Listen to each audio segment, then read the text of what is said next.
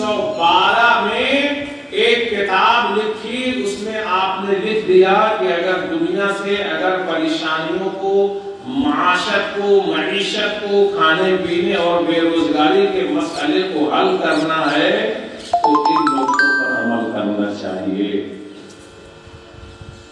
تو JM کینیز کا نام تو پوری دنیا لے رہی ہے کہ انہوں نے علم اکنامکس کو دنیا کے سامنے پیش کیا اور انہوں نے دنیا سے کھانے پینے کے مسئلے کو دور کیا، مگر امام احمد رضا نے ان سے 18 سال پہلے تقریباً کتاب لکھ کر دنیا سے ان تمام پرابلمس کو دور کرنے کے لیے جو نظریہ پیش کیا تھا اس کو بہت کم لوگ جانتے، اس لیے ہم ان کو اعلیٰ حضرت کہتے ہیں کہ انہوں نے دنیا کے ہر مسئلے پر قلم اٹھایا ہے اور لکھا ہے اور دنیا سے ہر پریشانی کو ختم کرنے کی جد و جہد اور کوشش فرمائی ہے۔ ان میں سے ایک کوشش یہ بھی ہے، اس لیے ان کا نام لیا جاتا ہے اور دنیا انہیں جانتی پہچانتی اور اعلیٰ حضرت سے موسوم کرتی ہے۔ اور نہ جانے کتنے عنوان پر انہوں نے کتابیں لکھی ہیں۔ آج دنیا بھر کی یونیورسٹیز میں ان کے اوپر PhD کیا جا رہا ہے اور MPhils کی جا رہی ہے، ان کے اوپر مقالے لکھے جا رہے ہیں اور ان کی ذات بابرکات کو اجاگر کرنے کی جدوجہد اور کوششیں کی جا رہی ہیں۔ ہم ایک کتاب پوری نہیں پڑھ پاتے، 1-2 پیجز لکھتے ہیں تو تھک جاتے ہیں، اور اعلیٰ حضرت کو اللہ نے وہ کون سی طاقت و قوت عطا فرمائی کہ آپ نے 1100 کتابیں لکھ کر دنیا کے سامنے پیش فرمایا۔ کتنی کتابیں لکھی آپ نے؟ 1100 کتابیں لکھی، اور کتنے علم پر، کتنے ٹاپکس پر لکھا آپ نے؟ 55 علوم و فنون پر، جو 105 ٹاپکس بنتے ہیں۔ کتنے ٹاپکس پر لکھا آپ نے؟ 105 ٹاپکس پر آپ نے 1100 کتابیں دنیا کے سامنے پیش کر دیا، جو آج بھی موجود ہے۔ جو ان کے علم کے سمندر سے موتی چننا چاہتے ہیں وہ ان کی کتاب کو پڑھیں، انشاءاللہ ان کی دنیا بھی سدھر جائے گی، آخرت بھی سدھر جائے گی۔ جو دنیا کو حاصل کرنے کے لیے پڑھنا چاہتے ہیں تو ان کو وہاں وہ غذا ملے گی، جو دین کو رسول کی غذا لینا چاہتے ہیں ان کو بھی وہاں وہ غذا ملے گی۔ اللہ تبارک و تعالی ہم سب لوگوں کو ایسے دینی اور مذہبی کام کرنے والوں سے محبت کرنے کی توفیق رفیق عطا فرمائے، جنہوں نے اپنے لیے بھی اور سب کے لیے، اپنے ملک کے لیے، سب کے لیے بہت بڑا کارنامہ انجام دیا ہے۔ اللہ تعالیٰ ان کی قبر انور پر ہمیشہ رحمت و نور کی برسات فرمائے۔